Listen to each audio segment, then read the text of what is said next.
Hey guys, welcome back to the channel, welcome back to another video. Chelsea have done it. They've beaten Manchester City in the Champions League final in Porto by 1-0 thanks to the first half goal from Kai Havertz.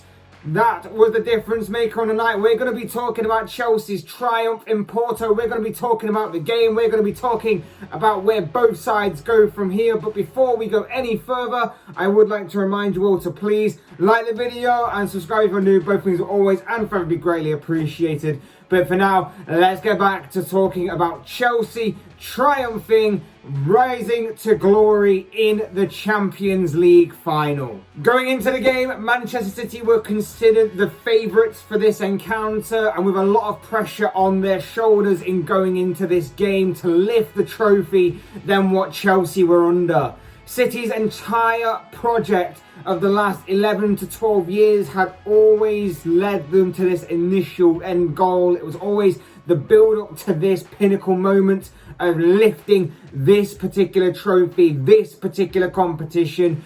They've established themselves within the Premier League, within other domestic competitions as well. But this was the trophy that had been eluding them all this time. This is the trophy that they had wanted, and it has slipped right through their fingers at the best opportunity they've had to win it. Before the game, there was some eyebrows raised at City's team selection.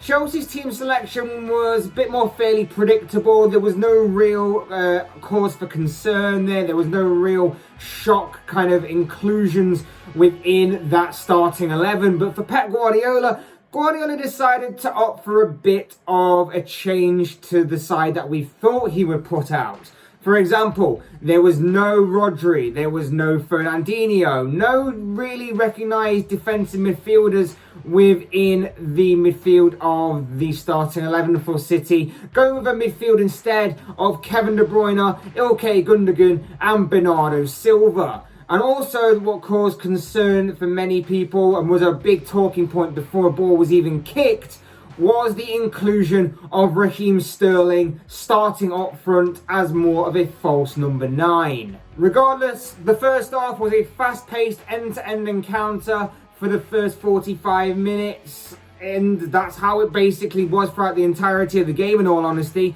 It was a very fast-paced game, end-to-end, like I say. It was very entertaining, and it was you couldn't take your eyes off it sort of game with high quality football. Not the best in terms of a final product with a lot of defending, but at the same time it was definitely a very sort of hyper football, very fast encounter between two very good footballing sides. City's Raheem Sterling had a half chance very early on in the game, whilst at the other end Timo Werner was creating problems for the City back line, but the least said about the Germans finishing, the better as far as he is concerned. Phil Foden saw his chance blocked by Antonio Rudiger before Chelsea suffered a bit of a blow by Thiago Silva being forced off the pitch through substitution through injury. But then the breakthrough came. Mason Mount's ball cut open the City defence and Kai Havertz was free one-on-one with City goalkeeper Ederson. The German beat the goalkeeper and then had the simple task of putting the ball into the empty net, which he did to put the Blues a goal up at half-time. In the second half, Chelsea sat in, remained solid and disciplined, provided some incredible defending from the likes of Antonio Rudiger and Cesar Azpilicueta in particular, whilst N'Golo Kante was phenomenal as ever in midfield, stepping up yet again in the centre of the pitch like he normally does in these types of big games, while substitute Christian Pulisic had a golden opportunity to double the Blues' lead but fired wide. But in the end, it proved it didn't matter. For City, they tried, they had a couple of half things, but there was never anything really clear cut for them. They were quite poor on the night, in all honesty. They didn't really test goalkeeper Mendy in the Blues' goal, and ultimately they fell when it really, really mattered most. And to make it even worse for them, Kevin De Bruyne also went off midway through the second half due to injury. I'm sure that Belgium will also be concerned about his departure, given that the Euros are obviously coming up over the next month or so. But overall, the bottom line here is that Chelsea held on to their 1-goal lead and in the process claimed their second Champions League title. What can you say? What can you say other than an incredible night for Chelsea? No doubt about it. They were exceptional. Every player on that pitch and those who came on as subs as well all played their part and were amazing, giving 100%. They worked their socks off and are getting their rewards right now with, obviously, European and even world football's biggest cup competitions trophy, their winners' medals as well to go along with that. An incredible night for all involved. They neutralised City's key and influential players. They reduced City to even lumping the ball into the penalty area several times throughout the entirety of the game, which isn't very City-like at all.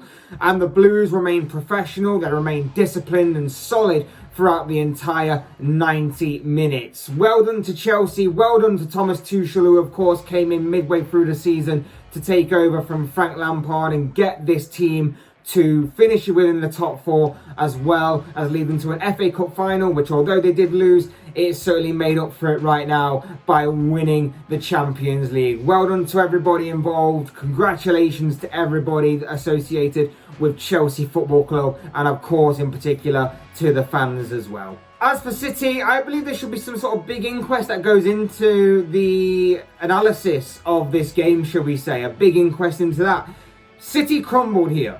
City certainly crumbled here, and I think a large part of that should be looked at as to why that happened was down to the team selection. Like I say, no Rodri, no Fernandinho, no recognised or more naturally holding midfielder within that City team. It was a very attacking lineup and was seen as a bit of a major gamble by Guardiola, in all honesty, and was the main talking point before kickoff.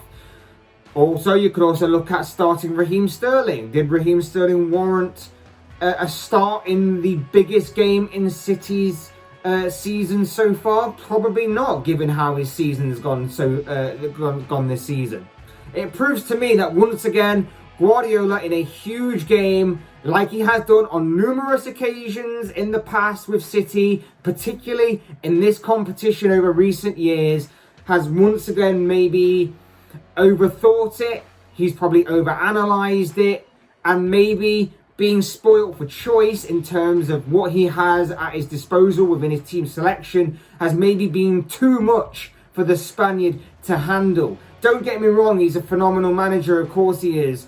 The players on that pitch as well didn't exactly help him. They performed poorly, they were underperforming.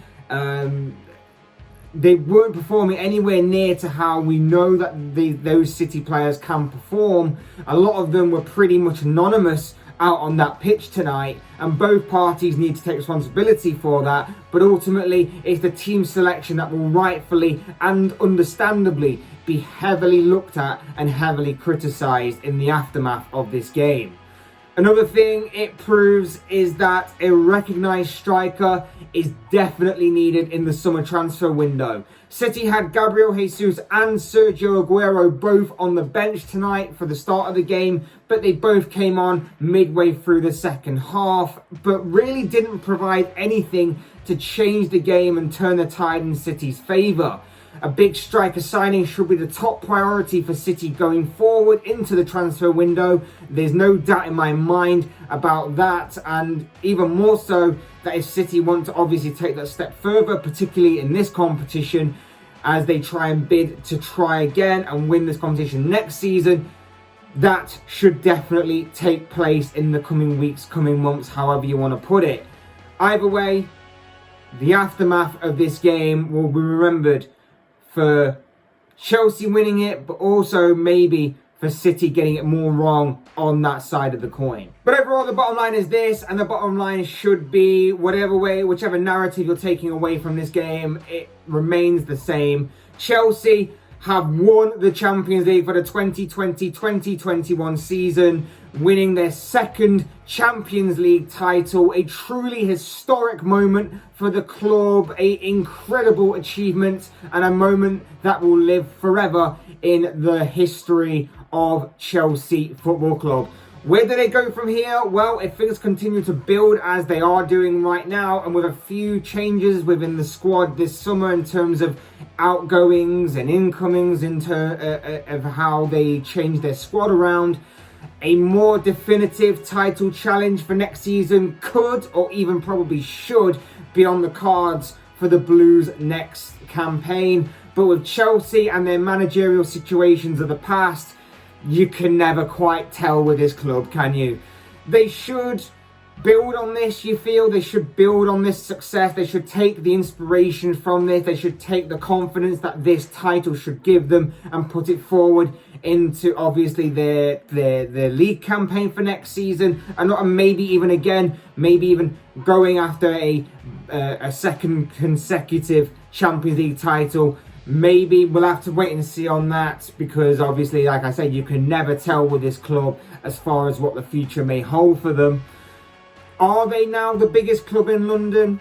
It's hard to argue, honestly. It's hard to argue with that, whether they are or they aren't. I personally think that tonight, if it wasn't already, London has certainly turned blue right now. Thanks to Chelsea winning the Champions League for a second time. All thanks to Kai Havertz. But of course, as I always say, these are just the thoughts, comments, opinions, whatever you want to call it, of this guy. I want to know what you guys think. What did you make of the game? What did you make of City's poor performance? What did you make of Chelsea being incredible throughout the entirety of the night and winning their second Champions League title? I'd love to know your thoughts, your comments, opinions, predictions, whatever you want to call it, down below in the comment section about this whole game, this entire competition, so on and so forth. I'm sure they'll all make for interesting reading. Otherwise, hit that like button on the way if you enjoyed the video, subscribe if you're new or want to see more content. It's both things always and probably greatly appreciated. And as always, thank you all so much for watching and listening. I've been Fletch. This has been another Fletch Talks video. Once again, congratulations to Chelsea, and I will see and speak with you all again soon in another video.